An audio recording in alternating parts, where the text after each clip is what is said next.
All right, SEC fans, let's start a fight. Because today on the SEC Drive, we're ranking the 10 best running backs in the entire Southeastern Conference heading into 2026. Not the most famous, not the most hyped, the best running backs in the toughest conference in America. And I promise you this, by the time we reveal our number one, at least 3 fan bases are going to be furious. Marcus Dent's here. Shawty Parker's here. Let's find out who actually runs this league.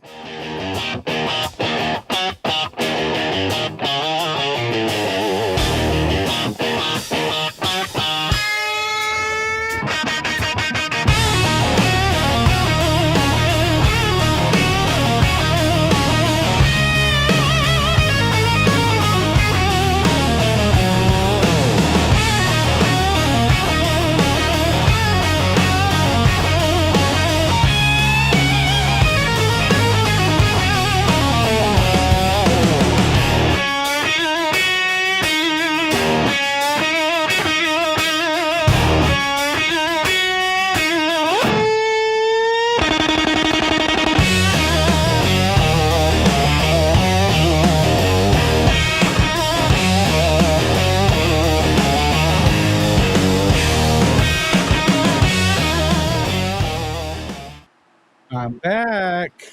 And welcome back to the SEC Drive. I'm your host, Jason Watkins, along with my co-host, Big Cuz Marcus Dent. What it do? We love SEC football. You know you're in the right place. So before you forget, smash that red subscriber button, like our videos. Don't forget to ring the bell. You don't miss a moment of the SEC Drive. I guess Shawty ain't going to make it in. That's all right. We're going to rank our top 10 SEC running backs coming into the 2026 season. Shawty just going to have to miss out. Shawty just have to miss out. Yep. But that's all right. We're going to have some fun with it either way. Because how was your day today? Thanks for coming on the show one more time as normal.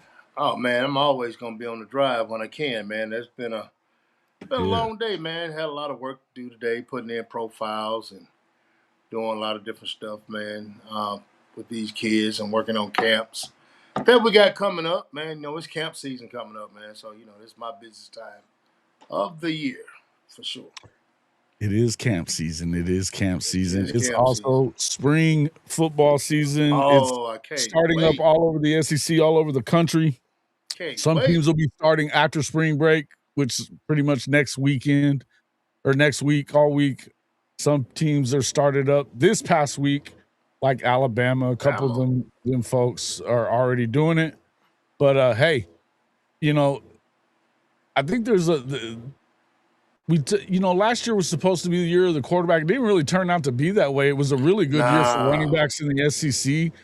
I think it's going to be another really good year for running backs in the SEC. I think the quarterbacks are going to be better. We talked about that on our show, doing that one on the SEC Gauntlet. Being honest, though, I really like this class of guys. There's a bunch of young pups that I think can really show out, but you know, there's going to be some guys that the usual suspects, guys that, you know, really showed out this past season. We'll get into ranking some of those guys as we go along, but, you know, there's probably some names on there that people may or may not expect on there. I like a couple of guys from around that haven't gotten a lot of pub next to their name yet, but I think they're ready to break out in a big way on a couple of these offenses here. Arch Manning, number 1 running back, says Benji. That could be a possibility there. You know what I mean? So there you go. Oh, man. Nah, we back here, Benji. Early. Right. House Money Pro says right away, Blaylock convo over. Hey, I like Torrey Blaylock a whole lot in year 2. I also like, I like Xavier Robinson in year 3, and I like a couple of freshman running backs at Oklahoma. We're going to find out what they can do on that offensive line with those tight ends and with kind of a new running backs coach and possibly a different scheme with Kevin Wilson being the assistant head coach in charge of offense. We'll see kind of how that all turns out. The expectations after what you heard from Brent Venables the other day in his press conference was that, well, he didn't even mix words. He said the running game was an abomination. Wow, that's tough. That's tough Yeah. words now, bro. Yeah, so, I Come mean, on now. when you say something like that, that's a challenge to that offensive coordinator, and he actually and he said he was sitting with, John Mateer, helping him with reads on what defenses are doing and what he would be doing in that situation. That sounds like a good sign for them, Yeah, but, definitely it is. when you bring up the running game in particular, you go get 3 big tight ends, you know, who could it be? You heard Dalen McCullough in the last couple of days when in his introduction interview talking about he likes to play multiple backs. They've got a guy like Man, Jonathan Hatton coming in. You know, they've got some guys coming in that room. That room isn't going to be devoid of anything, but can they get it going this year at Oklahoma? We'll see. I think that they could be on the list at some point in this year. We'll definitely bring them up, but I do think they're not gonna be on the top 10 list, which is what we're gonna be throwing together here right now tonight. Uh, what are some of the guys I mean, obviously, you had big seasons from Ahmad Hardy last year.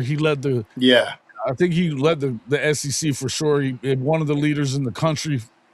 I think he was only behind Jeremiah Love. You got, Keywan Lacy, who had a monster season, 1,500 plus yards, over 20 touchdowns at Ole Miss. He was a big reason, along with Trinidad Chambliss, why things were going as well as they were. You actually had 6 running backs in the league that had over 940 yards. Um, you know, uh, so I mean, let's kind of start there and just who do you want to go with? I'm trying to work on this little graphic real quick. Let me. Man, the number one guy has to be Hardy. I mean, just think about his body of work, what he done last year. The kid was unstoppable. Don't get me wrong, he had a couple games that were tough. I think Oklahoma held him. But it wasn't many schools that held him No, down, man. That's for sure. And he didn't I have his think best day against, but they didn't have anything else going with it. I think. nah, I mean you have to have something going for him to get going, and I think Mhm. that was a big problem. I like Lacey at Ole Miss.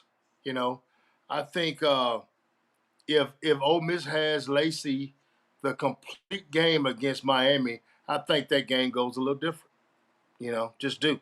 Um, Yeah, I think he set out a quarter, was on the bike trying to get that hammy right, and I think that's just it hindered him a little bit.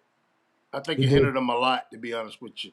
And then they went out and got probably one of the most dynamic running backs in the country from I think it's Utah State. Raul, what I can't kind of pronounce. I don't want to butcher Faison, his name. Faison. I Faison. don't want to butcher his name. It's Rasul Faison. Rasul Yeah, Faison. Man, that kid rushed for 1,800 yards or something like yeah. that. Something Well, give me your ridiculous. give me your number 10 guys so I can add this. I'm gonna add this graphic real quick, and then I'll Uh, update it as we go. But give me a number 10 guy, my and number 10 guy probably gonna be Booth, man. gonna be who? It's gonna be Fluff Buff Fluff from his Bothwell. Fluff yeah from Bothwell, running back yeah from Mississippi State. He yeah had second season as a starter, first season at Mississippi State, coming over from South Alabama. He's got 19 touchdowns and 1,500 plus yards in 2 seasons.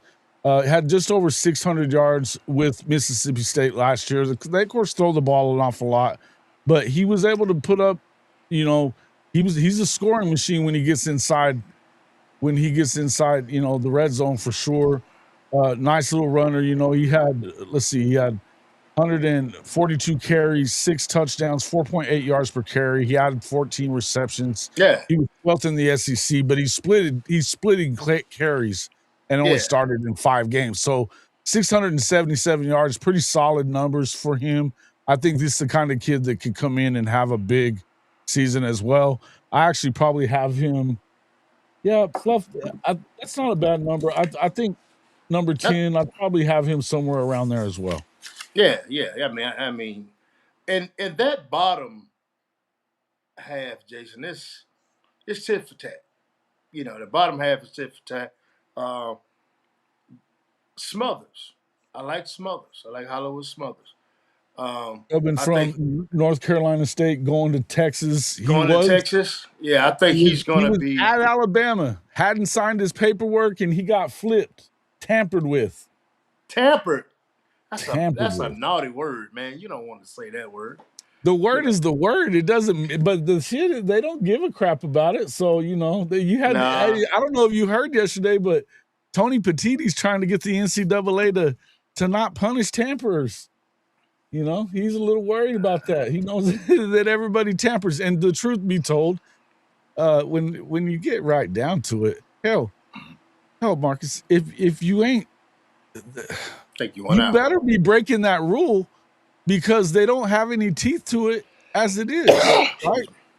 Excuse me. They haven't shown that they have any teeth in it. So, I don't know, man. Our running back 10 Think the voice went out on you, bro. Starting off with Fluff Bothwell. Can you hear me now? Yeah, I I don't got you know now. what's going on whenever I switch over to that. But anyway, yeah, Fluff Bothwell at number 10. I So, like him a lot as well, though. And like you said, Hollywood Smothers. Now let's talk a little bit about him. Give me his numbers for the year. let me At see. NC State, he had a big year. Plus, I think he was in the 1,500 yard range. He was. This is a kid that I feel like. I think he started off at Oklahoma, did he not? He did. He did. He didn't play a Yeah, whole lot as a true didn't play a freshman. whole lot as a true freshman. Got up out of there, goes to Well, NC State. the only reason he really left, there was a personal thing that was going on. He didn't want to leave. It was kind of a family deal that he Yeah, kind of had to, but then it does definitely suck. If as an Oklahoma fan, most of them are probably not very happy about well, him doing that. Um, well, I mean, he has to do what's best for him. Hey, I'm not saying I'm not hating Yeah, on the kid. yeah, I'm no, not no, hating no, on the no. kid. I got you. I just don't want to see him. I mean, if I'm as an Oklahoma fan, you don't want to see him do better than your guy. But I mean, I'm. Here's the thing, when it comes to just the room itself, and I'm not want to get off. I'm coming right back. Oklahoma room is going to be fine. I think they got the best, and I want to rank a couple of those guys up in here, Jason, but they didn't do a whole lot. But what I know about the kids and what I know about the running back coach, McCullough coming in, it's going to change the dynamic of that running back room. I think it is. I don't know which one of those thoroughbreds are going to pop out and be the guy, but I wouldn't have a problem putting neither one of those guys at 7 or 8, but because I know what's finna happen. Because you got to look at McCullough, man. He's been a guy. yeah. When it comes to from Notre Dame, and man, he went to doggone to the Raiders, and they were horrible, but the running back still had a really good year. Yeah, Ashton So Jeanty. Ashton right, Jeanty, he brought him along quickly in the NFL as a rookie. Now I yeah. think he had a lot of talent, but this is a guy that at Indiana had a 2,000 yard rusher. The last time he was with Kevin Wilson, who's now Mm. he's the offensive assistant head coach at Oklahoma now. They're definitely there's something going on there with that. This is a guy that recruited Audric Estime and Jeremiah Love and Jadarian Price, and all those guys had monster careers at the University of Notre Dame. He had a 1,500 yard runner while he was at USC. I mean, this is a guy. This is a guy Hey, that just, I mean, he gets them out there. So my expectations are, I would say Torrey Blaylock. I'm going to go with Blaylock probably yeah, at nah. the number 9 spot. And I'm gonna go with Smothers, man. Last year, he had right at 1,000 yards. Um, Last year, man. So I think with a better offensive line, and that's gonna be key too. That's gonna be key. Texas Yep. offensive line, man. We don't know exactly what they look like, but we know You know, they've been getting dudes. Well, yeah, because they also You know, added Rayleigh Brown from Arizona State, who came from Army the year before that. You know, yeah. he's had two really good seasons. I think they're 1-1A, you know, but But let me you know, let, let, let me let me ask you this. This is what I'm seeing from McCullough. I saw this when Ohio State won it. Um, the two back system right now is what I think that's what you have to have. two, That and that he'll even run three, man. He'll even run three. no, I I'm mean, just you talking know, about in college football period. you I got think to have at least a couple that can get it done, is what you're yeah, saying. yeah, Yeah, a 1,000 yard rusher and a 600 yard rusher. I think you yeah, got to have those two or something close. Two, yeah. give me two 800 yard rushers. You got a good offense if you got two Yeah, kids yeah. If you rushing can the rush for football for close to, 800 if you yards. can rush for close to 1,800, 2,000 yards, man, that's with your running backs. That means that you're going to be one of the better rushing teams in that. But again, so who's you got? Daylon Smothers at number 9. Who's your number 8 then? Uh, who would be my number 8? I'll look at that. Let me I'll see. go in front of you on this one. I'm going to go with Reuben Owens from Texas A&M. He's one of those 6 Uh, running backs with more than 940 yards in 2025. Obviously, they got a new offensive coordinator there at Texas A&M, but there's no more Le'Veon Moss gone, yeah, from Moss is what I gone. understand. And I mean, he did that sharing carries with. Now Moss was hurt for a lot of the year, but I think that that was. I like Reuben Owens quite a bit. I think that he's going to be one of the better backs at that in the league as well. What do you got? Yeah, I think he is. I don't know, man. This part of it is I gotta got. I'm gonna go with Georgia. Nate What's the Frazier. kid? Frazier. I'm gonna go with Nate Frazier. The Okay. Georgia. Yeah, Nate Frazier's another one of those guys. I think um, man, Georgia always gonna have a strong offensive line, but Nate, I think, is one of the better backs. I mean, don't get me wrong. They're not. He is not what Georgia's used to having in those years they won the championships. He's not. He's not that kind of guy. But he's a They guy were that really can. young on that offensive line last year. Yeah. And so if that offensive line turns the corner, then I think you see something totally different. Yeah. Something totally different. They So still ran the ball pretty well.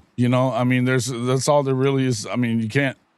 It's crazy to say it, but I mean, we're talking about these guys seem to just continue to get the job done anyway.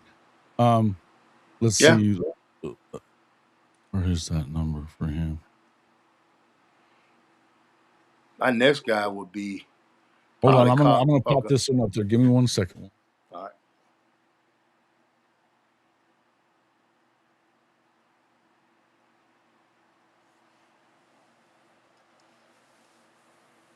All right. All right. So we've got our first 3 up on the board there. Yeah, obviously I got Blaylock there at the number 9 spot, and that's really, I mean, you only got. I would tell you that it could be any of those guys, though. I think that you could have 2 Mm-hmm. of those dudes that get somewhere in that 8 to 900 area, like you talked about, if things work out the way they want them to. We kind of probably need to see that before we start saying it. Yeah. But I think the talent is there. I think that they've made a concerted effort to improve that room. So I like where they're headed with it. But I think that Reuben Owens, I mean, look, I like him a lot. Nate Frazier, I could definitely see him in that situation, which is where you're talking about as well. Um, you know, uh, look, like I said, you had I'm Nate thinking Frazier about. wasn't one of those ones. Yeah, he was one of those 6 returning guys with 940 or more. Mm-hmm. Um, they returned 6 of their top 7, and then 800 rushing yards, 9 touchdowns, and 5 point. They check at least 2 of the boxes of 800 yards, 9 rushing touchdowns, 5.4 yards a carry, and 65 rushing yards a game. So those are Big time guys. Who would be your next one up? Who What you about looking at? Jeremiah? Jeremiah Cobb? Yeah. Jeremiah Cobb from Auburn. Okay. Okay. And like you say, the top three gonna be real easy. But this Well, it in may the not be middle, easy to put them in the right order, it might but I not be agree with put you. them in the right order, but I'm telling you, um, hey, I think this kid, it just, man, we don't know what we're gonna get from Auburn. Just period. I'm being honest with you. Don't know what you're gonna get from Auburn. I think they'll be better than they were last year. I I think they're really gonna do. run the football. Huh? I think they're gonna run the football. Oh hell, they got rid of all their weapons. They gotta run the football. Yeah. Shit, They're come kind on, of man. better, huh? Hey, they're gonna have to run the football. Right. So, but I'm, that's me right there. Hey, who you got at 7? I'm gonna go with Deshaun Bishop from Tennessee. Yep, that's my number 7 as well. Yeah, Deshaun Bishop from Tennessee. I think. Look, this is another guy that he was number 4 in rushing, and you think of what Tennessee was this past year. They were a big time passing team, and they But were he, the number 1 scoring offense in the SEC. But but he people likes to run forget the that a lot football of though. that Josh Heupel will run the football. Yeah, that damn veer and shoot, man. That's all it is. You run the football in the veer and shoot. A lot of people don't realize that. Right. You run Right. the Which football is in the the veer and same thing shoot. that they're running there at Mississippi State, and they will be running the same thing at South Carolina this year as well. Oh man, I forgot about that. Yeah. Kendall Briles. And they'll be running it at Yeah. LSU because that's what Lane runs as well. So, Mm. it's not going nowhere. It ain't going nowhere. Well, here's the thing, and I'm probably gonna make some people kind of itchy, but I gotta say it. If you go back and look at Lane's offense, it wasn't a veer and shoot until Lev got there. I know.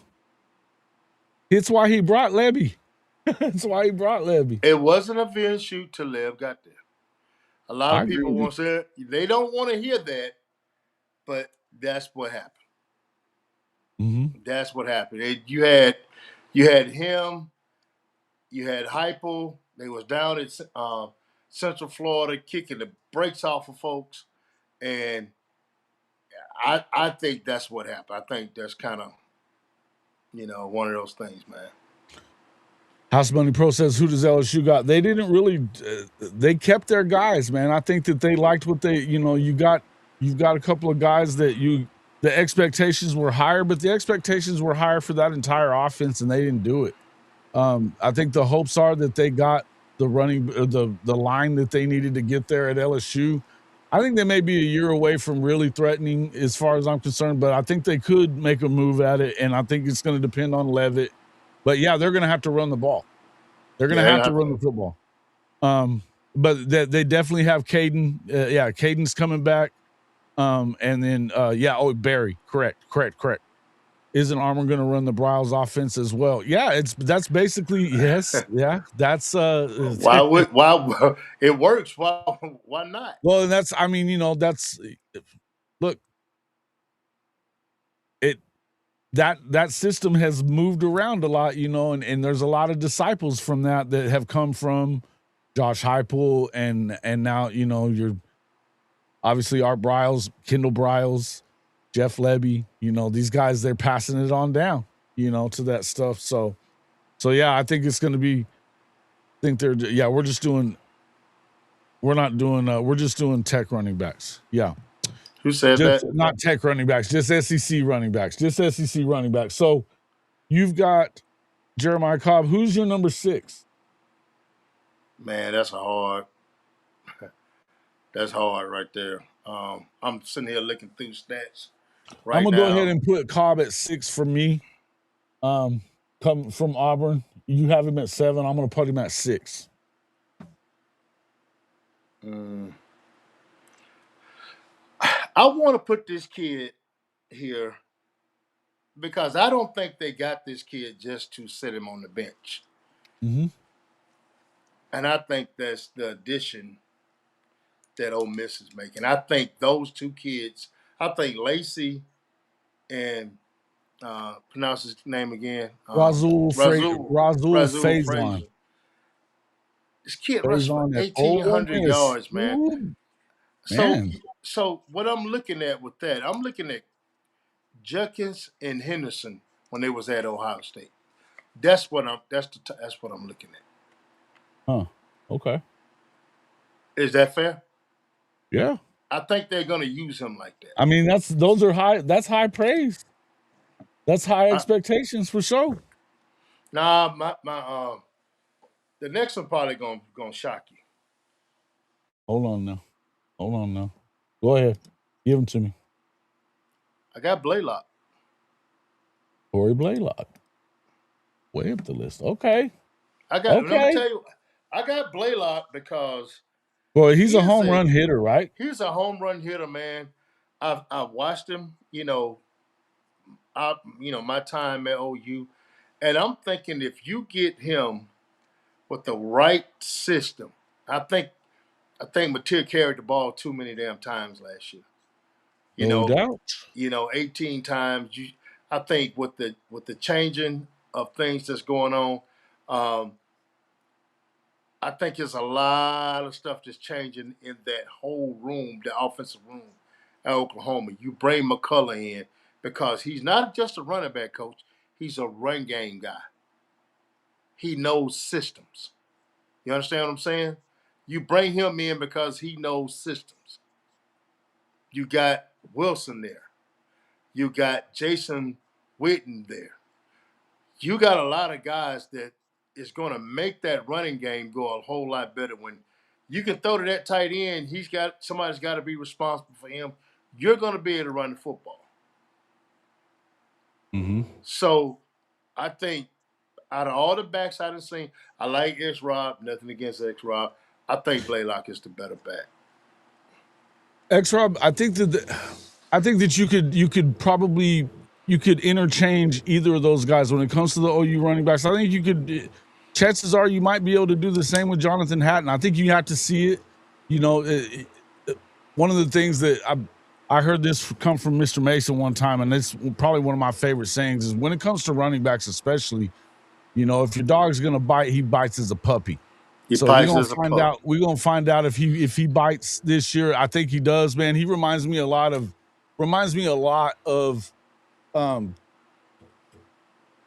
I've been saying this quite a bit, but he reminds me a lot of oh man, why am I forgetting his name now?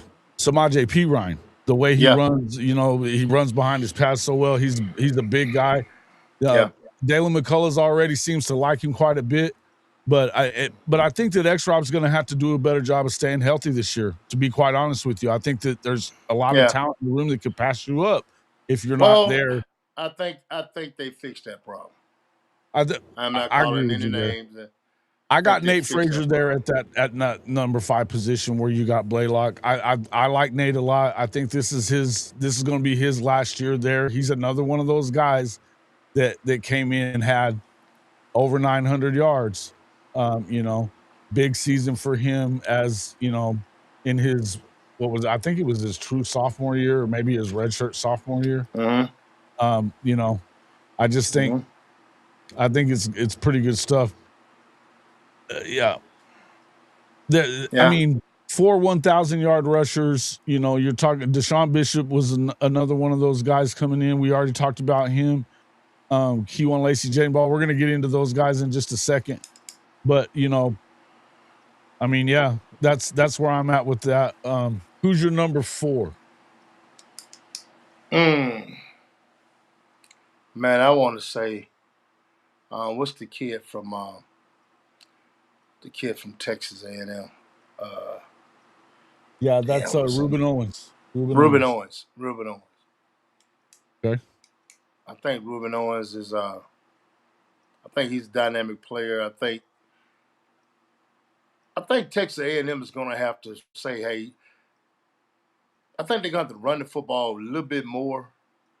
I'm just not they won a bunch of games, but I'm still not a big fan of Texas A&M. Man, that I think it was a lot of smoke and mirrors, man. I was just talking about that with I George think Reiser that's earlier, that I think a lot of that was smoke and mirrors because of the fact that, hell, they didn't play anybody they in didn't play between. anybody. They played Missouri, Mizzou. Missouri They was the played same way. Mizzou. Now, to be honest They with played Mizzou and they played Notre Dame early, and then they went 11-1, but people act like, this didn't happen, but they were down 30-3 to South Carolina at home, had 3 interceptions from Marcel Reed in that first half. They come back and win 31-30, but listen, that was to me, that was a signal for what was to come, because the games coming up after that, they didn't look good against Texas at all.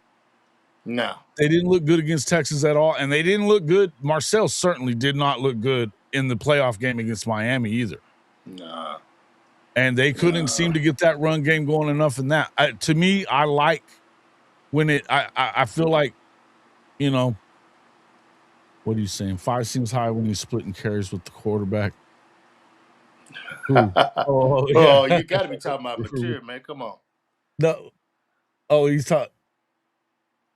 No, yeah. He's talking about, Blaylock and yeah. You're right. Fair enough, Dave. Hopefully that's not the case this year if you're an Oklahoma fan. Now, you've got Ruben Owens at number 4. Man, let's see, where am I going to go with this one? I tell you what, this is where I'm going to go with. I'm going to go with. Who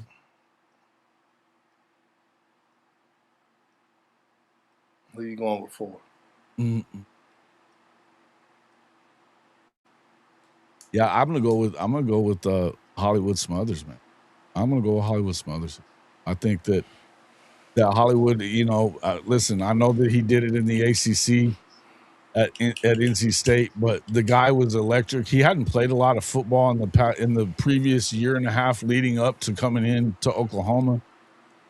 It wasn't. I mean, the truth of the matter is that they had guys in front of them that were,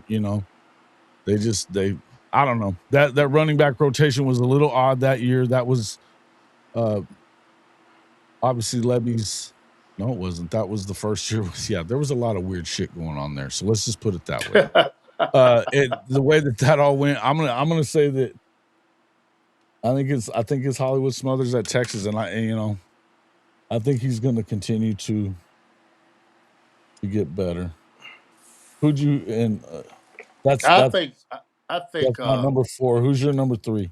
I think I'm gonna get another Texas guy, because I think in order for these teams to be really good, I think you have to have a 2-headed monster. I think that's C.J. Baxter. Now he's at Kentucky right now. Yeah, right. Yeah. Well, yeah, that's right. He's at Kentucky. I'm going with C.J. Baxter. Okay. That's a good pick. I'm not sure. I'm not sure what to think about that so much. I think that he could have a year like that if he's healthy. I don't think he was healthy at any point last year. He wasn't. I think that had a big part in why he didn't. But look at the year before. I mean, I think the kid is going to put up big numbers at Kentucky. I think Kentucky, Kentucky's one of those schools, man. They're not going to be a contending. 8-4 is listen. Well, they got the toughest schedule, I think. They got the toughest schedule out there. So if they go 7-5, 7-5 would be a hell of a year. Yeah, but I still think, just as a running back, I think Baxter will. Well, listen, I mean, Will Stein is an offensive dude. I mean, this is a guy that, he's one of the top offensive play callers he's been. I mean, people talk more about his tight ends and stuff, but he's had good running backs every year that he was at running backs. Well. They've done really well in that as well. I'd give you that. That's your number 3 guy, huh? Yeah, that's my number 3 guy. I believe he's going to do well there. Yeah, I'm going to go with Kejuan Lacey here. I mean, I know that a lot of people probably think he deserves to be at the top. I got to tell you, man, I like Kejuan a lot. I think that him having to split carries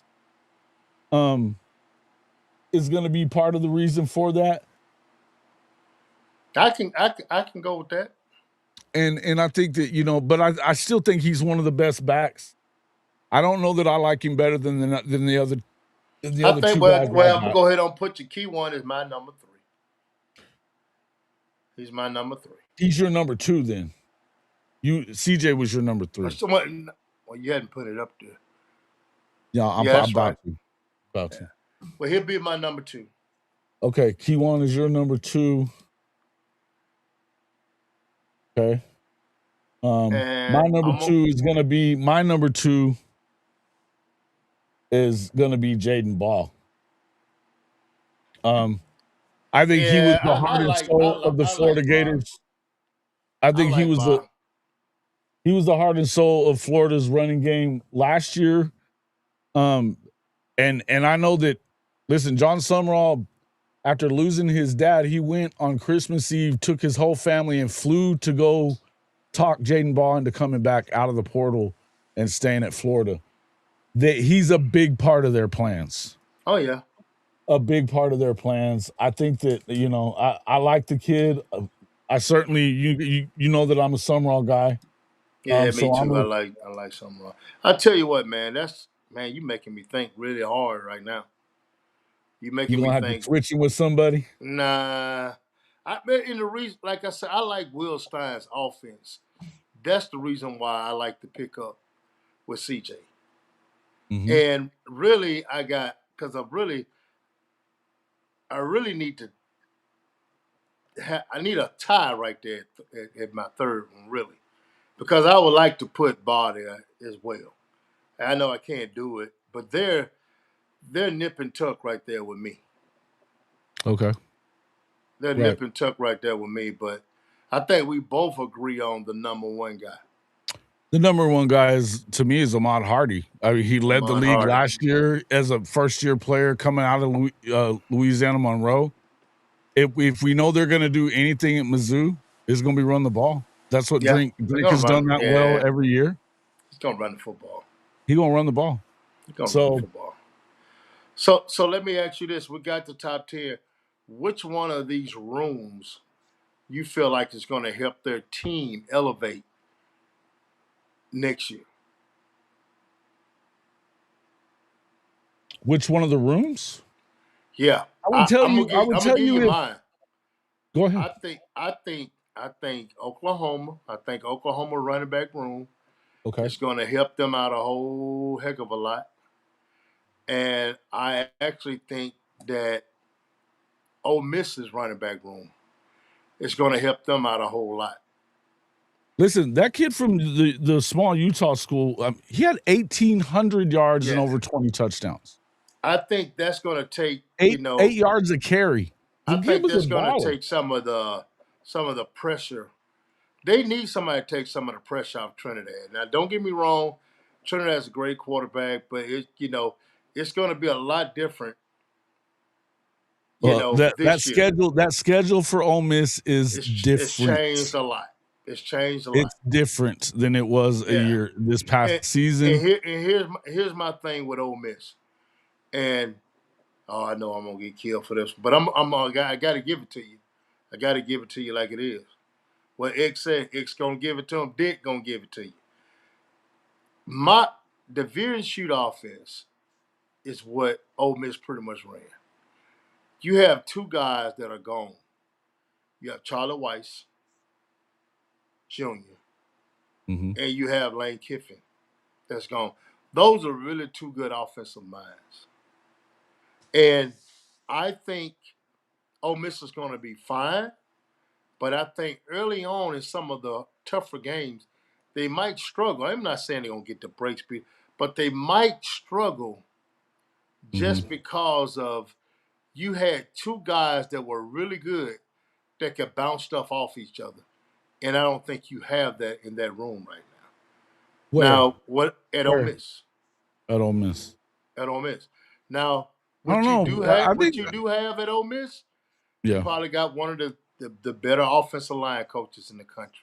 He's good. So he's going to help. You also had Joe Judge to go along with the Baker guy coming back in. And, I mean, there's some level of continuity on the offense. Oh, yeah. I think their biggest continuity thing is the guys that they got back. So I think that this year, now we're gonna find out how well they do without Lane in there, Lane and obviously Well, Charlie Weiss Jr. But I would tell you that this is you would expect that if Trinidad doesn't, I mean, there's been this oh, he's obviously the practicing. appeal that He's we talked practicing. about last week. So Yeah, that's out there. they rolling I the dice on that. You can forget that. They rolling the dice on that one.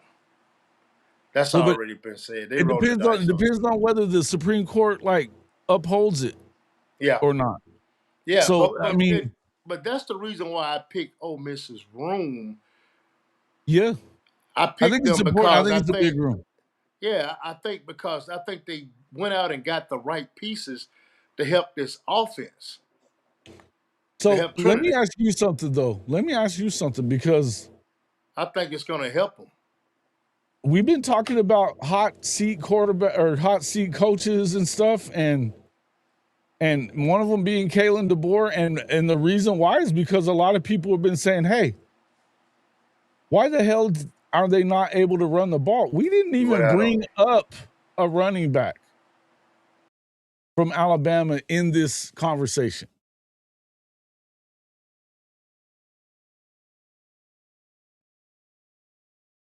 Not even one. I mean, and you've got Daniel A Hill whole coming lot. back. You He's a Jason, you redshirt just came back sophomore. on. Hmm? I don't know if he can hear me. I can hear But I you. think You can't hear me? their running back room is going to be what gets them 9, 10 wins this year.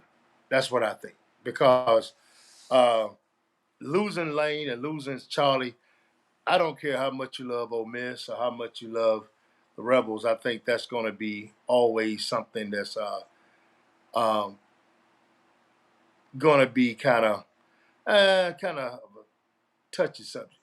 But I do think that going out Can you hear me adding now? this other running back makes everything a whole lot better. Can you hear me? Jason, I can't hear you.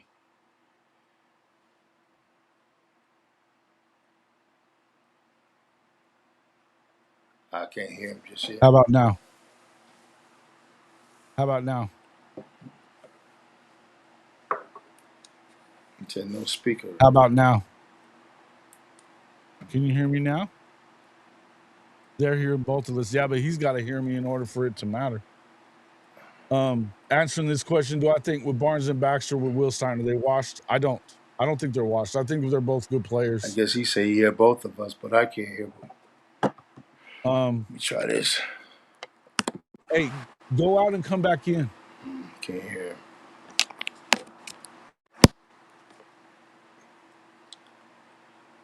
All right.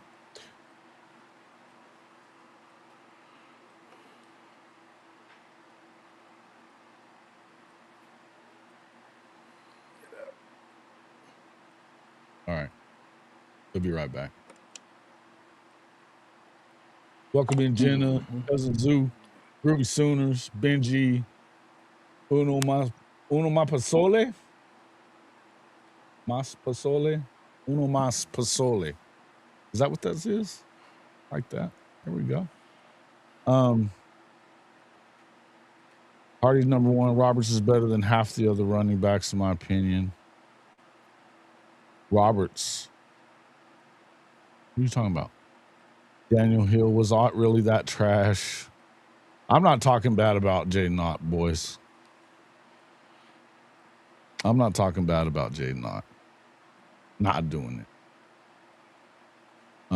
I think it's stupid that all this stuff is going on. I think the hatred for him is when we don't really know what was going on there. And I mean, if they were so mad at him, why is he still being around? Why did he represent Oklahoma at senior day? Why is he at the pro day at Oklahoma? Something weird there. Something weird there. So I'm not going to sit here and badmouth the dude. I don't know exactly what happened. I know what I saw at the at the Senior Bowl, and he looked damn good to me. They didn't run the guys that they liked more very much either. They didn't run the guys that they liked more much either. Do I think Porter wins tonight? Who do they got tonight again? It's they're stepping in. I mean, they're moving forward. If they win tonight, they get in the championship game, don't they? Oh, that's a good question, Stephen G. Let us see.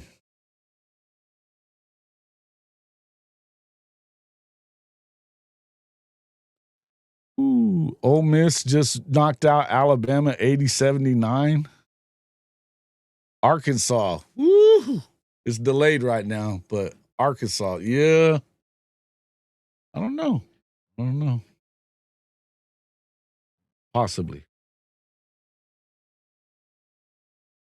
I don't know if they're beating Arkansas either. Arkansas pretty good, but I saw Arkansas get boat raced by Florida about 10 days. I mean, I don't think and right now Oklahoma's on a heater. I don't know why, but they are on a heater. They're going to end up keeping his ass. And so my Horns just lost to a hot team in Ole Miss. I don't know how hot they are. Arkansas missing their best guy. Chris Beard, he just wanted to stick it to you guys, man. Benji.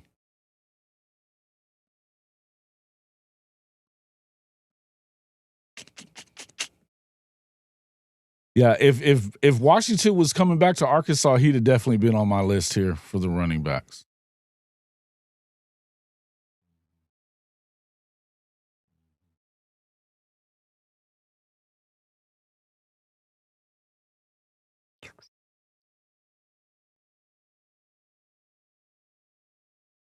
Or the running back weighs bottom. Yeah, man, he good. I'm a fan of Jaden Ball, man. Ole Miss finished second last night and just beat the second best team. Finished second to last and just beat the second best team in the SEC. Are they the second best team? So Florida's still the best team, right? And Auburn kind of fell apart too. Wonder if they're one of the top teams? Yeah. He's back in it tonight, huh? Yeah, listen, I think it's a tough out. That's what they're good at. I mean, you know, in Calipari, but listen, I mean, how many times have you seen in his entire career? In his entire career, Calipari loses games that he should win. It wouldn't surprise me, and especially, I mean, that they're playing for Porter, man.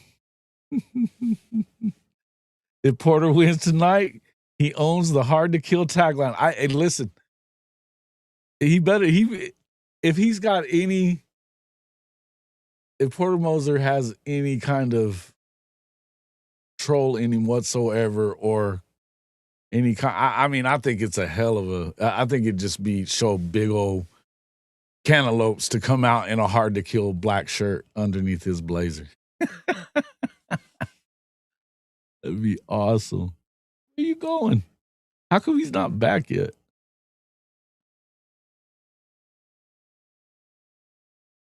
Cal hates conference tournaments too.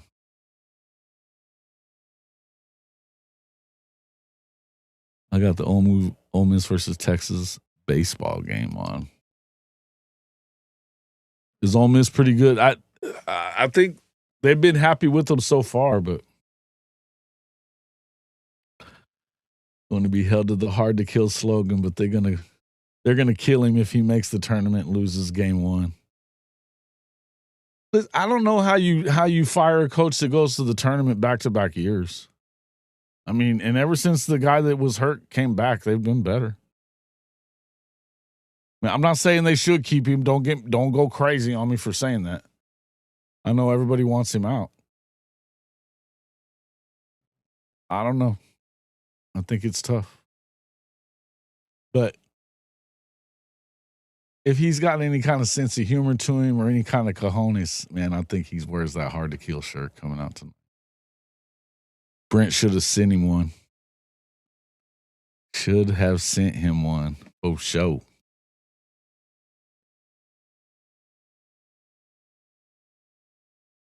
Hell is Dent now?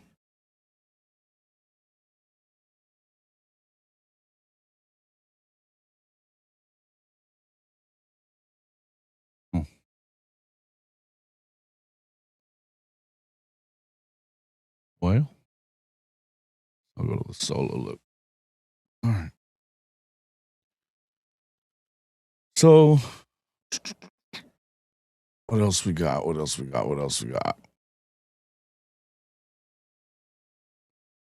I tell you what, Michigan's basketball team is ridiculous. I saw them a couple of times in the last month, and damn, they're good.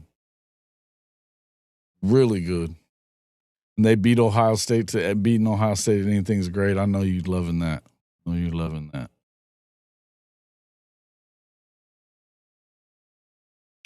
All I know is being a basketball school.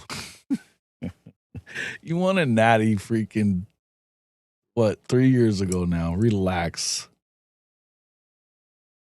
You just want the Michigan football team to be as good as a basketball team. I get it.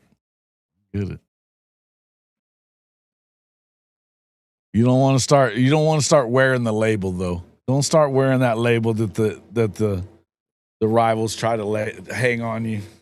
Don't do it, man. Don't do it.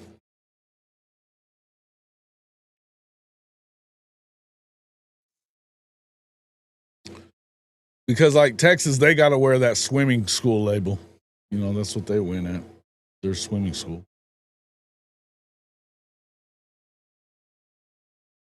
Ha! Sucker. Knew I was going to say that. Where'd he go?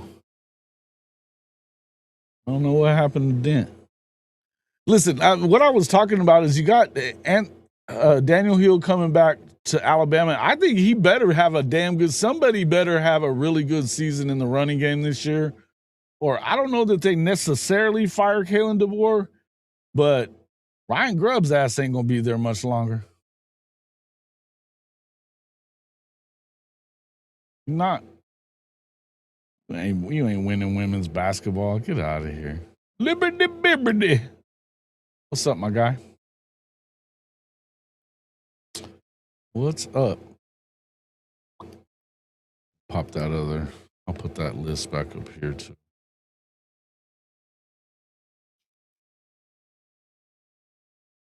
Maybe.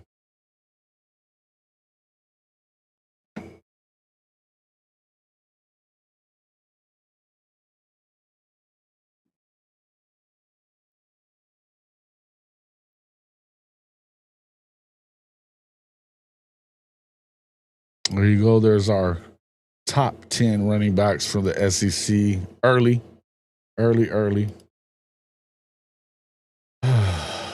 Marcus.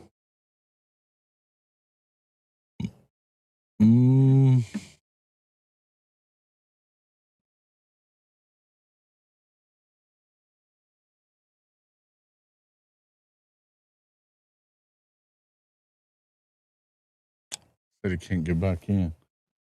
Second. Hold on.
Let me get.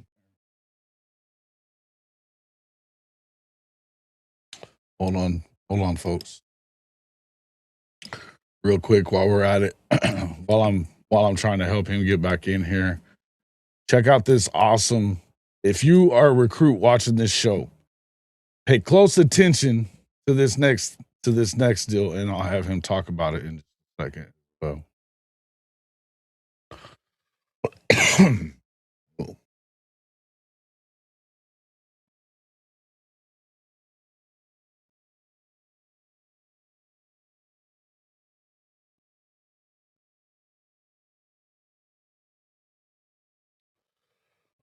As soon as it hold on.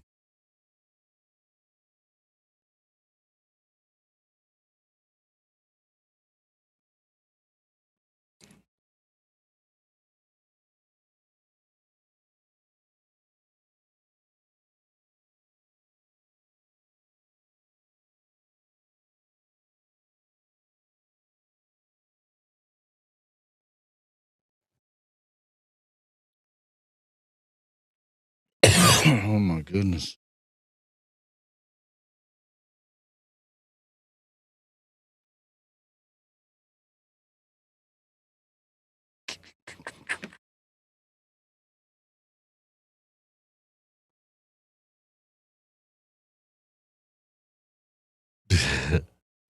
Not sure why DeBoer gets so much credit.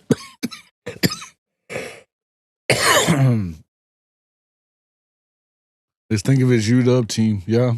They didn't really run the ball that much either, though.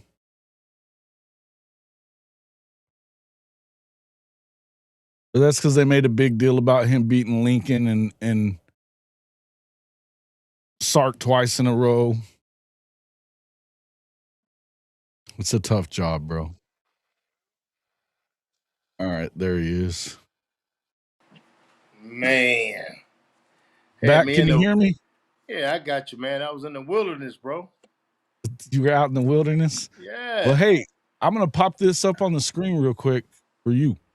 You're putting in the work. But are college coaches actually seeing you? Recruit Runner turns your talent into a digital recruiting profile coaches can find instantly. Add your highlights, link your social media, upload stats, transcripts, photos, and camps. Now, coaches searching your position and state can discover you in seconds. And the cost? Less than a fast food meal. $7.99 a month, $59.99 for a full year. What's up, man? Did you hear from them? Yeah, Western State just messaged me. Recruiting is not about luck anymore. It is about visibility. Recruit Runner, run your recruitment. You are putting in the... Talk yes, about sir. it. Oh, yeah, man. Recruit Runner, bro. Recruit Runner is a database that holds all your athlete information from game stats to your transcript, your game film, coach's contact, everything. Anything that you can name that your child needs or your athlete needs to be able to contact a coach. Now, the difference with Recruit Runner than a whole lot of other things that are out there, if you got, let's say you have a small college, and that college is over in Alabama, they don't have a big budget to be able to go to some of the camps and do a lot of the travel. If your kid is in Katy, Texas, they can click on Texas and find every running back that's registered to Recruit Runner that's in that area. That college don't have to get up and leave and go to Texas and go to the different high schools because every last one of those kids in that region will be there. Same way if you're in Tennessee, same way if you're in Ohio, same way if you're in Michigan. They will be able to find you by your region. And like others, you're not going to be able to give all the information on some of these other sites. Like you're on Huddle, you got your game film, you got, this, that, and other. You got everything on Recruit Runner. Everything from your transcript to your ACT score to your verified times. You go to a camp and you're doing really well, and the coach say, "Hey, look, I like that kid. Hey, you have a wristband on. You have a Recruit Runner wristband on. He taps the wristband, all your information will pop up, right there on his phone. All he has to do is go in and get that information. And parents, it is 100% safe from handlers, because you actually, to be a coach, to see the information from these athletes, you have to have a EDU email. And that means you have to have an email that's connected to a college. You can't have a Gmail or anything like that to be able to go in and see these kids' profile. I think it's one of the best things going right now. All our camps is going to use a recruit runner. The camp that we have down at Mississippi Valley, all 1,000 kids, I have a recruit runner profile. So if you're looking for another way to get your, and it's right now, it's absolutely free. Jason, you can put the code up if you want to. HOF team for a whole year. You are putting in the work, but are college coaches actually seeing you? Recruit Runner turns your talent. Baseball, football, soccer, any sport that you play, you will be able to put your athletes' information in this database. So it's nothing that you can't put in this database that a coach needs to know. If it is, hit me up. We'll put it on there where the coach can actually reach out to your athlete. I was just talking to Coach Miller at Lincoln University today, and he was saying this is the best tool right now that's out there. And he's been doing it for a long time. I got to give you a lot of props for it, man. You've been telling me about this. Y'all been working on this app for a while, and I think it's fantastic. Yeah, we talked about it a lot over the last couple of years about how hard it is for some of these guys to get recruited, and you just don't know how to do it. And just, I think the more ways that you can find to get kids' names out there is a big deal. I think there's marketing to the families is great. I think obviously the schools are going to be interested in this as well. You just said yourself, Coach already saying it's one of the best things out there. I think it's fantastic, man. I think it is. I think it's going to help a lot. I think it's going to help a lot. It's not we're not a recruiting service. We don't want to get mixed up with a recruiting service. This is your kid's DNA. This is your kid profile. And any coach in the country can go in and find your stuff by your region. Not just, well, I got to go on Twitter. I got to look over here. They click on your region where you live at. If they're looking for athletes in your region, they can find you. Now, here's one thing that's really important, Jason. D2 offers. A lot of D2 offers come by academics. So you can split a D2 offer up. You see what I'm saying? So if you go and say, I got this kid over here that has a 19 on the ACT, and I got this kid that's got a 21, and they're just about the same kid. So what's going to happen, they're going to reach over here and get a little academic money to go with the scholarship money. And that's the kid that they're going to get because it's going to cost them less money. With Recruit Runner, all this information is on your profile. It's your blueprint. So you want to list everything about yourself. Who you're training, who are you training with, your high school coach, your transcript, everything that you can think of that you can put on a database, you can put in this database. And every coach and we know schools like Texas, Oklahoma, some of those schools, man, they got all kind of ways of finding kids. But what about these FCS, D2s, even some G6 schools, G6 teams, they miss kids. So we're going to give kids the opportunity to walk around with your profile on you at all times. And the coaches will be able to contact you. When a coach look at your profile, you'll notice, coach, hey, look, Coach so-and-so at Wagner University looked at my profile. Now I know who I can go out and contact. So now, as an athlete, I can go out and contact. And then we're going to have recruiting seminars, videos that will be on the site that you can see all the time. And like I said, that stuff is 100% free. We'll list camps that you can go to. That's 100% free. So we're making it where these parents can take some of the guessing game out of the recruiting process, Right. and that's the biggest thing that we want to do. And Tell you we what, got Dave, you're saying that, but I'm going to tell you something about Marcus's camps. He's been doing Southern Elite for a long time,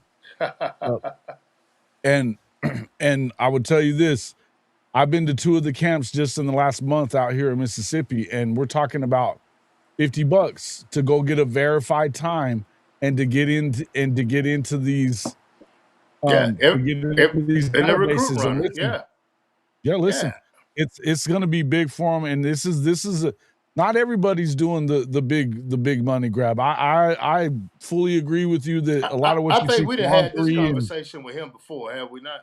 I don't know if it was him or not. Oh yeah. Well, so let me give him But a Marcus, little let bit. me. You're coming Go up ahead. on triple digit guys that have been in your camps that have been in the NFL. Are you not? Oh yeah, definitely. Got a bunch of guys. Hey, Creed Humphrey was discovered at our camp in Mississippi. Didn't have an offer at first. So here's one of the things with our mega camp. We will have over 50 colleges and universities there at one time.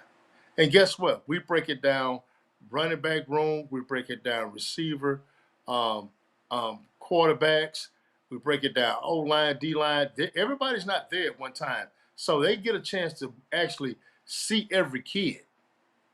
And they get a profile of every kid.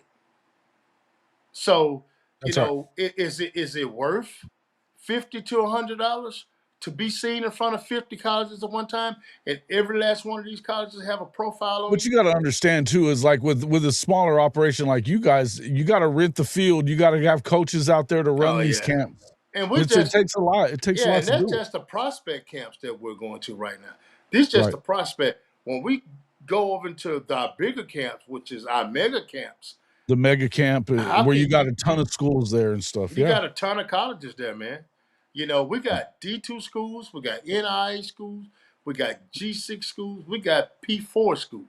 We got That's right. something for every kid. And here's the thing, now kids are starting to realize I still can go to this D2 and make it to Oklahoma. I can go to this JUCO and make it to Texas. It doesn't matter anymore where you start, but you Oh, got to get a start. yeah. Look Yeah. at the kid we talked about earlier on the show that went to Utah State. He's And at Ole Miss now. Ahmad Hardy was at ULM the year before the Right. Mizzou deal, and That's led the what I'm country. saying. Led the It country. was number 2 in the country in rushing Yeah. as a first year starter in the SEC. Yeah. Listen, I think I think it's a great deal. I mean, we've always been the type, and you have one of those deals where we've always been for the kids that that they get overlooked, and I've always felt like the stars were. I mean, listen, I'm not saying that the high star kids aren't high star kids, but they're not the only kids that can play.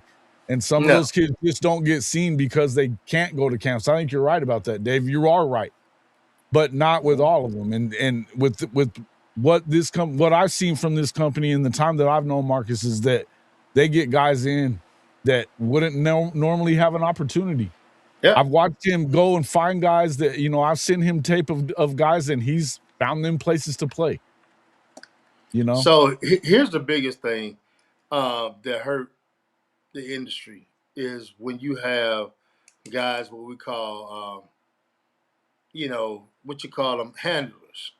You have a lot of Yeah. handlers out there, guys, that hey, I can get you X amount of offers if you pay me $3,000. I know a couple guys that really can do that, but that's their full-time job, and that's what they have a company that does that. But 95% of those guys are running a game on you, and what I mean by that is if I tell you I can get your kid an offer, and I got somebody, I'm just using Tulane. Tulane has nothing to do with this. If I go to that recruiting coordinator and say, look, man, I got a kid that's pretty good. I need you to offer him for me. He looks at it and he offers this kid. He said, but just tell him it's non-committable, but it's an offer. That kid is gonna go post that. His mom and his uncles and them, they're gonna have a celebration. But guess what? That's a non-committable offer. And let's say they paid that kid $2,000. Paid that, handler $2,000. When he turns around and take that $2,000 and get that young recruiting coordinator that's not making anything, turn around and give him $500. See, I've been in the game. I've been in the game a long time.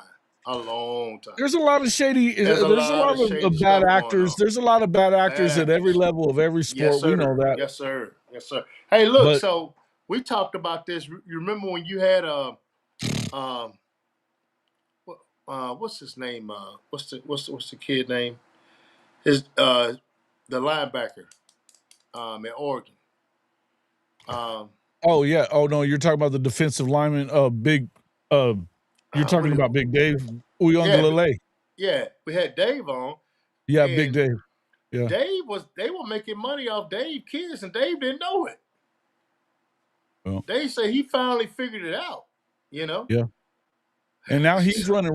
You know what? I tell you what, you need to get a hold of him about this app too, and have. Yeah, I need to holler at Dave. Definitely need to do that. Yeah, we'll get a hold of him. Hey, let's get back into this. We're gonna go ahead and finish this up.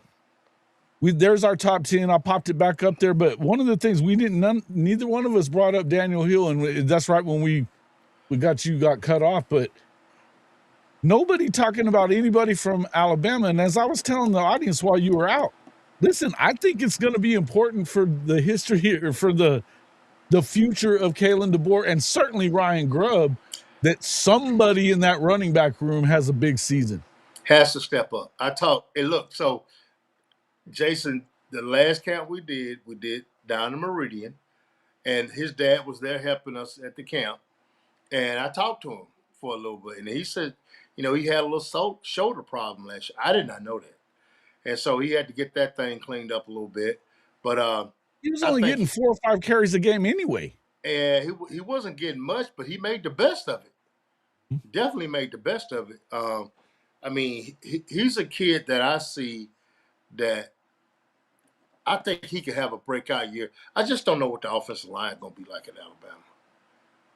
I mean, they took some kids they took a kid from Mississippi State that wasn't even, I think they like AK Deer quite a bit as well. They like AK Deer. Right now, yeah. Hakeem Deer. I like AK Deer as well. I think he's going to be good. Another Mississippi kid. Jan Miller's obviously out. Kevin Riley. I don't know if Kevin Riley's coming back or not. He's another guy that runs hard. He was a redshirt freshman this past season. I like where they are. Well, guess what though, bro? You know who I like? I like JJ Hill's nephew. I was Daniel Hill's nephew, JJ, who's going to Mississippi State, right? Right. He's going to be the second back, right? Hey, no, I think he is. Most definitely. I like Daniel Hill. I like JJ Hill, man, at Mississippi State. That's a dude, bro. Tupelo kid. He's a lot like he running like Jonathan Hatton. Very similar look to him. Big guys, a lot of speed. 6'1", 225, 230. Speed. I mean, he played quarterback this year, bro. Yeah. He played quarterback and running back. I mean, he's an athlete. So, yeah. I mean, that Hill blood is hey, man. That's some good blood, bro. Hey. I mean, it's something you know a little bit something about, man. Your family, man. You got family full of athletes, including yourself. Man, look, I tell you what, I think that, I think Daniel Hill could be a difference maker at Alabama if that offensive line holds up. I think I think that has a lot to do with what they're going to do on the O-line. I know that it's been a point of contention that you hear them talking about on every Alabama show that I respect is we got to find a way to run the football. Yeah. And they have to, and just like, something that we talked about a lot about the Oklahoma team last year was as much as anything, it was about commitment to doing it. Our guy, Coach Al Saunders, he's a, 30-year head coach, in high school. And and he talks about, you know what, you're good at what you practice.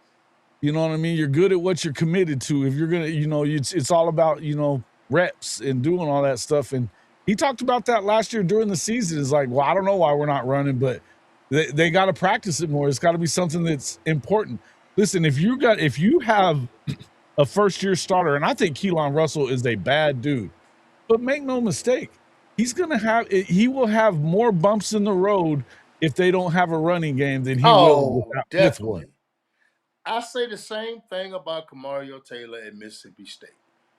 They won 5 games last year, revamped the offensive line. If you go and look at, so I was listening to one of their podcasts, and so the guy was ripping the offensive line, whatever the situation was. But this guy made a statement. He said, "Look at the guys that they brung in and where they come from." Yeah. He said, year before last, it was a bunch of high-level FCS guys, G5 guys that they brung in, Now you bringing in kids from LSU, Oklahoma, and everybody just had a different situation, including my son. He just bad situation, man. You get hurt, you miss 7 games, you wasn't able to compete, but it wasn't a situation where he was ran off from Oklahoma.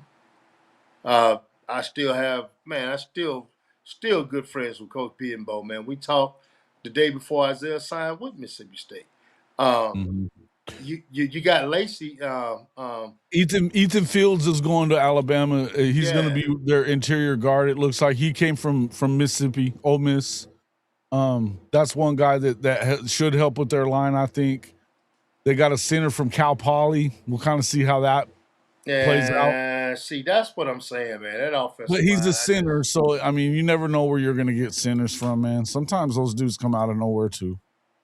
They do, but I'm just saying, it's Alabama. That's Alabama. You shouldn't have to go and do that, man. That's Alabama. Right. It's just like, you shouldn't have to go and straight from somewhere to get offensive linemen for depth only, maybe. That's it. Not for a starting position, bro. That's why I say, me, you talked about it hot seat wise. I think he has the hottest seat in the SEC. Because I just don't know. I don't disagree. I don't disagree. Don't know. I think it's, and I don't think it's fair that his seat's that hot. He's won 9 and 11 games in his first 2 years, and if they miss the playoff, but here's what we were talking about this again. But shout out to, if you guys haven't checked out, I've got a clip out there right now. I'm dropping the episode with George Reister right after we're done here.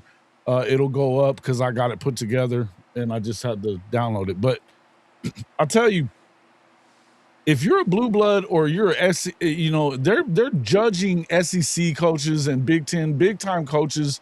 Any major college coach right now is being judged by playoff appearances. That's why guys like Lincoln Riley are in trouble. That's it. That's 100% it. If you don't make the playoffs, then we have no use for you, because guess what? Bowl games doesn't mean anything anymore. Ty Haywood is another guy that Alabama went and got in the portal as well. Michigan kid, he was one of the top. He was one of the top recruits just a year ago. He was supposed to go to Oklahoma. Another one of those guys. They were able to. They got a couple of those dudes coming in. At the end of the day, I think it has as much to do with. I mean, look. Here's one thing I'll say. It's Alabama. It's not like anybody on that roster isn't good. You're right. So it's Alabama. At the end of the day, you better find a way to find that running game, because I believe it's going to, unless Keelan, I would say Austin Mack has to be way better than Keelan Russell for him to not get the starting job. Russell going to get that starting job, bro. I agree.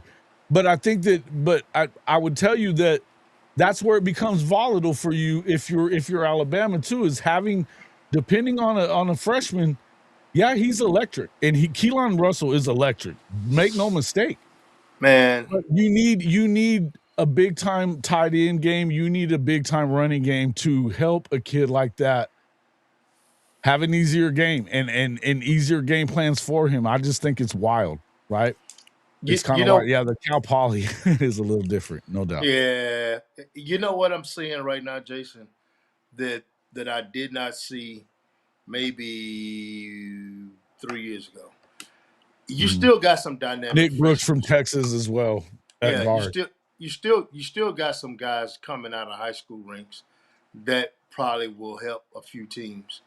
But Jason, with this transfer portal, you don't have as many freshmen hitting the field like you did 3 years ago. Mm-hmm. It's just not a thing. I mean, you do. I mean, you had Fasushi and you had Ryan Foje play, for Oklahoma this year. A lot of But snaps. a lot of snap. But But they I had to. don't. I don't Look, know. they had to take their licks too, man. They They had had to to take take their their licks licks too. too. But I don't know if Sexton doesn't get hurt, does he move Sexton? I don't think he does. Does he play? Yeah, I think he plays. But I don't think. I mean, injuries played a part of them getting in there real quick. Ronald Tinton says, "Where does Jamal Roberts rank? If Hardy gets hurt, Roberts gets all of his carries." Well, and if that happens, we'll find out how he ranks because I don't know him well. And I the don't guys know that if are on our list, the guys that are on our list have already shown that they can do it in this league, or or they're highly rated coming out. I mean, all these guys. Listen, I think there's a bunch of good backs. If you're playing in the SEC now, and as I would say, even at Missouri, because that's what they do is run the ball. They run the football, Well, man. they run the football well. So I would say at the end of the day, yeah, he might be good, but he ain't better than Ahmad Hardy. Nah. He ain't better than Ahmad Hardy. Ahmad Hardy put up And the he's not numbers better that than he Deshaun had. Bishop or Jeremiah Cobb or Nate Frazier or Daylon Smothers or Kejuan Lacey or Jaden Baugh. If he puts up those kind of numbers next year, he's a first-round draft pick, bro. Yeah. I mean, I'm just saying. I mean, look, guys come out of nowhere a lot. I'll give you that. Yeah. But yeah, I he has right CJ now, ranked number 3. Look, CJ Baxter was the number 1 running back coming out of high school, and I think he was good until he got hurt the year before. But we'll see what he was never fully back to health, I think, last year. And I think that was a big reason why I think that I think him going with Will Stein is going to help him. Made him pay for rushing him back. It feels like to me. I think Will and even Stein Travion Wisner, you guys are all giving Travion Wisner, you giving him a hard time, but that dude, as an Oklahoma fan, I'm glad as hell he's gone from Texas. Glad as hell. Trey Wisner, man, that dude ran. Yeah, he did. He did. It is what it is. I mean, sometimes, hey, you know what, Benji? Sometimes a change of scenery don't hurt nobody, especially when it comes to them injuries. How many guys have you seen just in college football have that change of scenery and boom? And Dave, you may be right. That's what I said. Anybody who comes into this league as a running back in the SEC is going to come in, and he's going to have a chance to be very good. Yep. I mean, I'll tell you what. One of the guys the only reason he's not on this list is he ran out of eligibility. Was Washington kid from Arkansas last year. That kid was a animal. Yeah, and he's climbing draft boards everywhere. Nobody knew anything about him. You didn't hear a ton about him because they sucked. But dude you think about this out. now. I'm finna be real. Finna hit a sore subject. But didn't Oklahoma get a running back that was supposed to be the next coming of Barry Sanders or somebody? Jonathan Hatton. No, I'm talking about You look at him. Everybody thought he was going to be.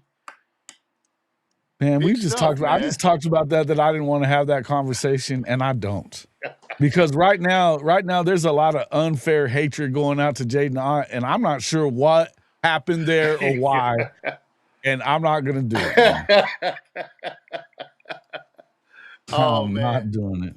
Hey, but it's there. It's definitely there now. It's there.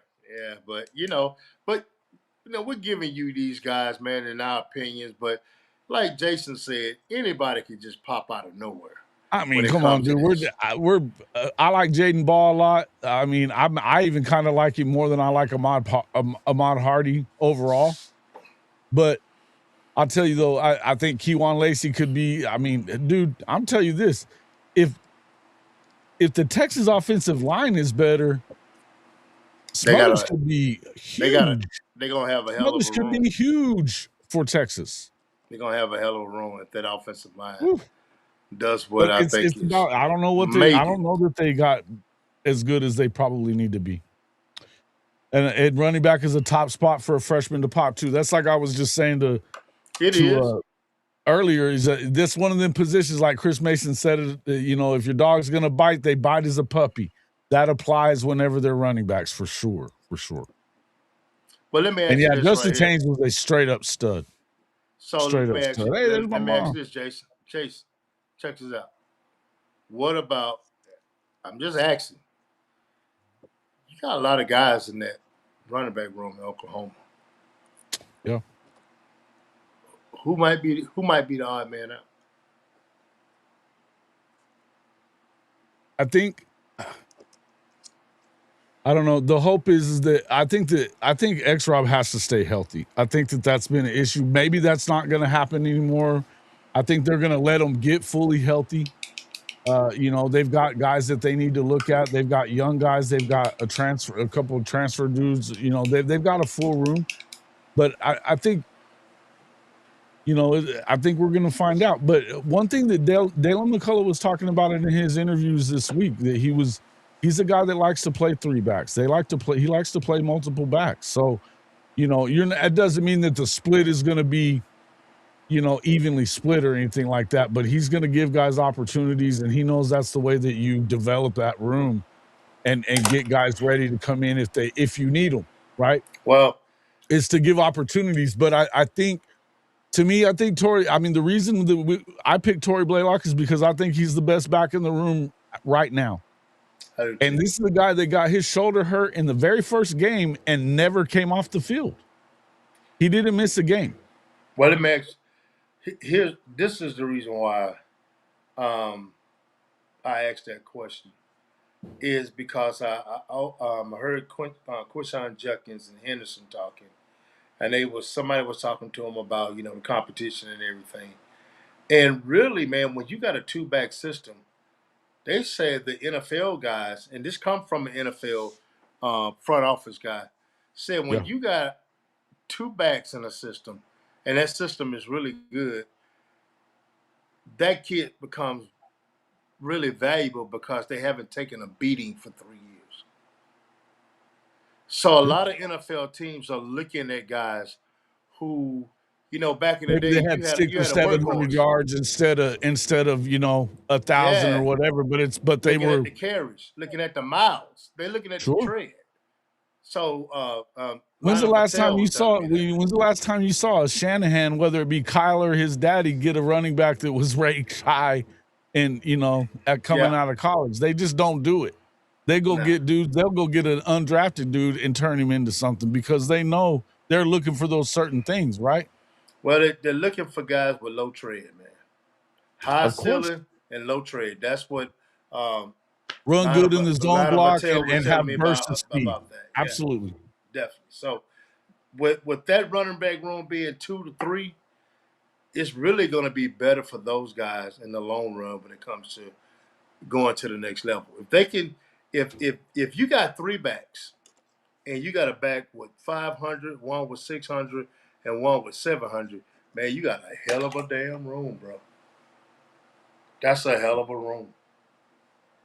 You know what I'm saying? I mean, you talking about, right at 2,000 yards, 1,800 yards, man.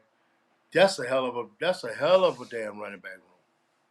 And guess what? If you got 1,800 out of three guys, 9 times out of 10, these guys are gonna be healthy. So what happens when that defense is tired and you put a fresh running back in there?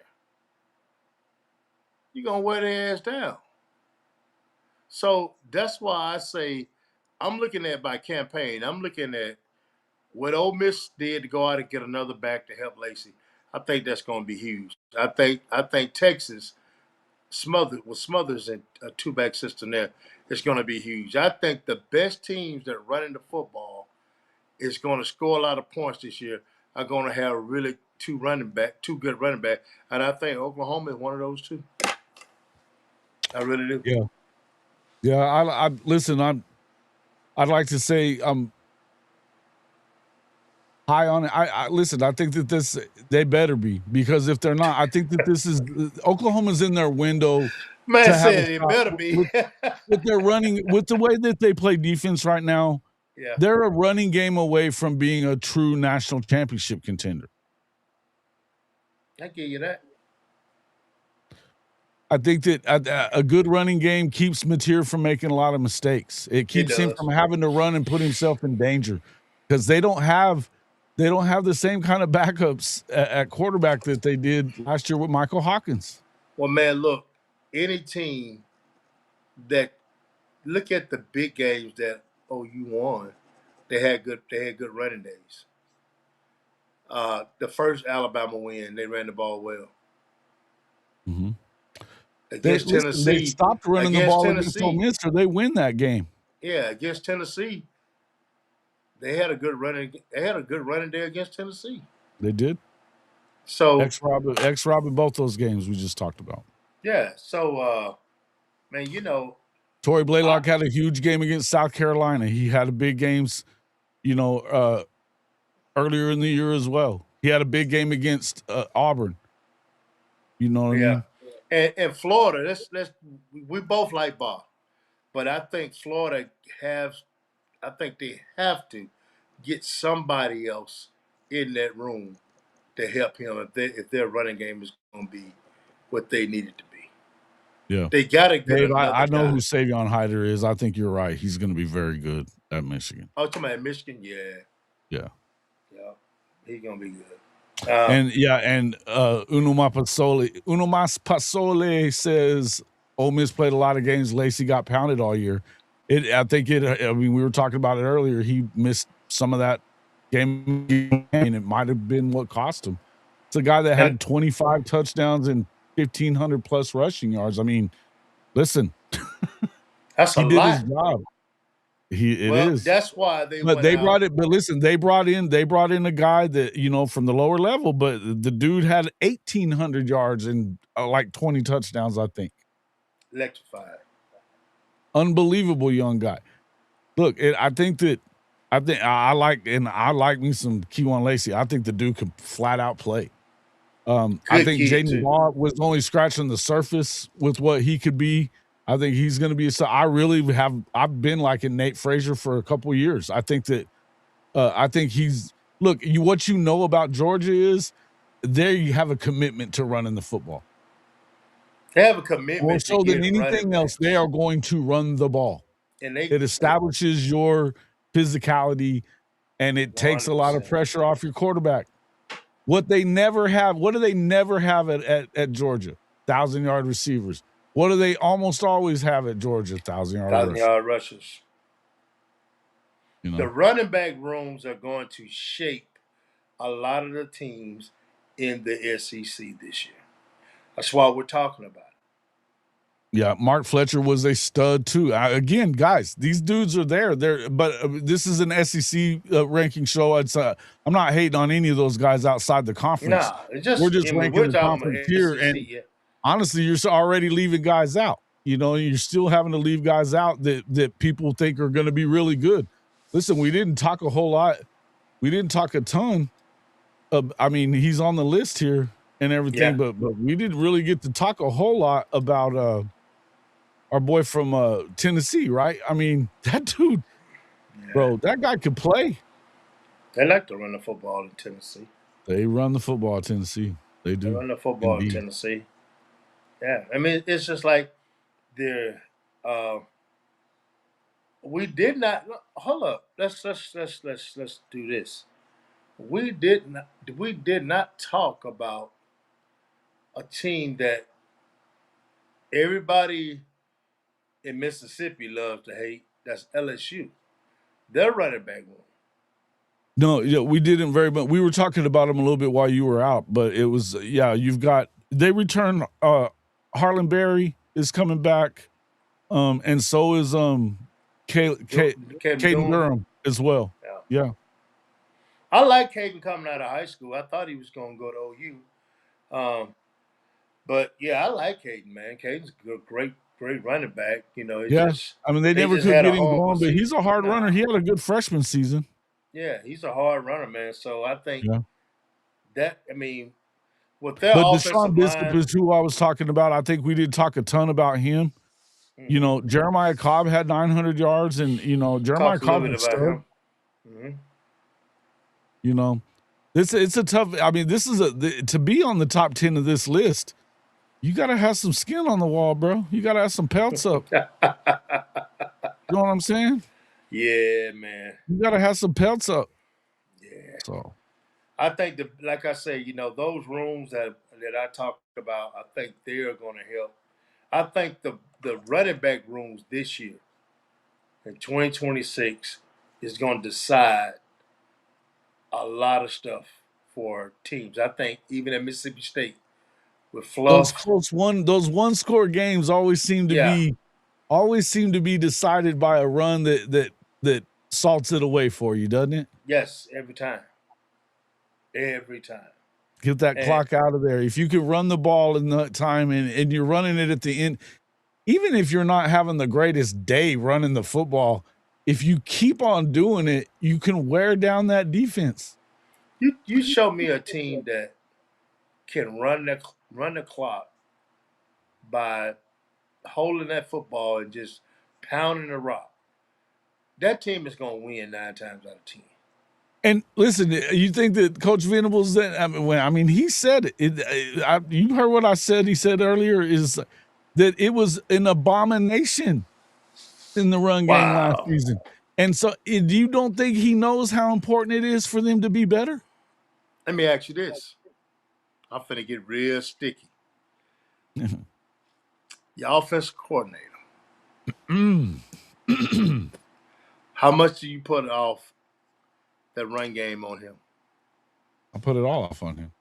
I know that before the season, he was talking. I've heard this from multiple different people close to that program, that he would tell the players on the running backs on the field in practices, listen, you're going to score. You better score from far, because if we get inside the 20, it's going to 10. Damn. That's tough. And 10 had that mindset too. Listen, I mean, shit. You kind of have to if you want to play for him. Yeah. But I think that there's a reason why they brought in the guys they did, and the tight ends they did. They're going to try to protect him. I think my concern would be if you take away what his threat as a runner is part of what John Mateer is. It's part of what makes him, if you consider him a good player, that's his skill set, is part of what completes his skill set.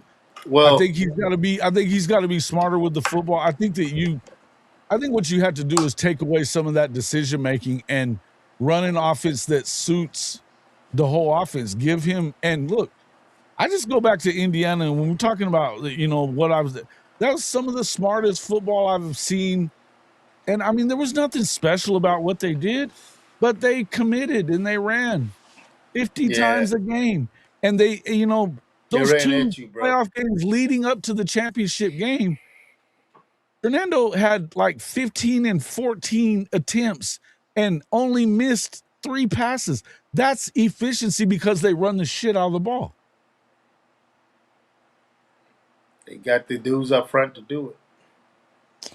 They did, but you got them in the SEC too. I think it's important that you're gonna have to find a way. But at the end of the day, I think this is a season that I think that Georgia is my favorite to win the league right now. I think that Texas and Oklahoma are right there. I think LSU probably a year out, but look, could they get it? Maybe. I think that Ole Miss is right there in the mix. I think Ole Miss, if they are a little better on the defensive side, and they can, and they will be.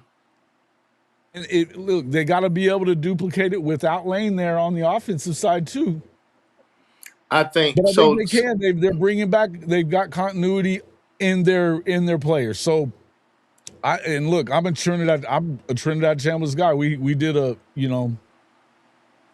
a tier list on quarterbacks throughout the country.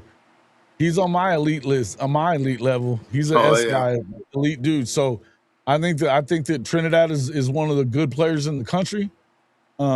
Whatever happens with him in this, I think he could go to the NFL if he has to, and he's gonna have a great career. But I think that he definitely helps Ole Miss in that situation. But so does Keywan Lacey.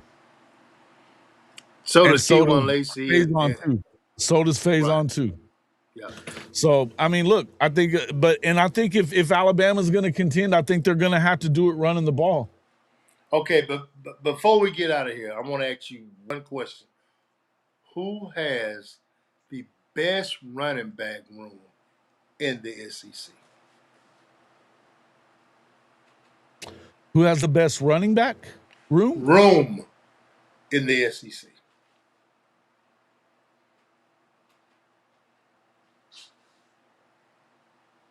I mean, listen, I think that one of them is definitely, I think you have to, Georgia. Georgia's right up there.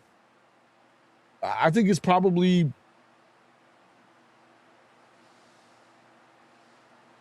man, I don't know. I don't know That's if I tough. can pick one. That's just tough. I think there's a lot of really good ones. I think, look, could be Tennessee, could be Ole Miss, could be Texas.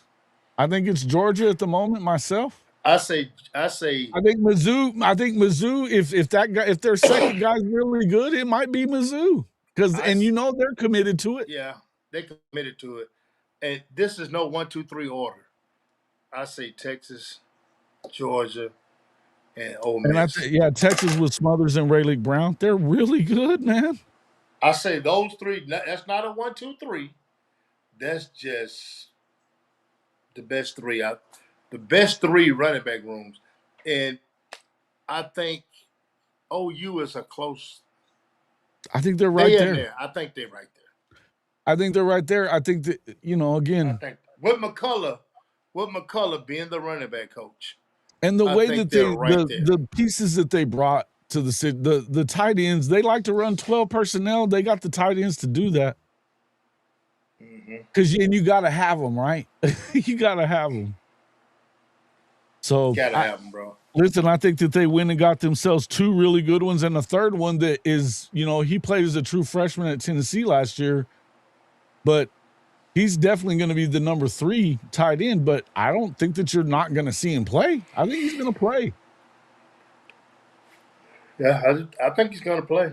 For sure. So we'll see, man. I mean, it's hard to predict it like that, but I would tell you that, shit, man, it could be anybody. It really could. I think Caden Durham and the guys that what's the other kids now? I just had his name from LSU. Look, if that offensive line is better, like they think it might be, it'd be a big help. It's some really good running back rooms in the SEC this year, guys.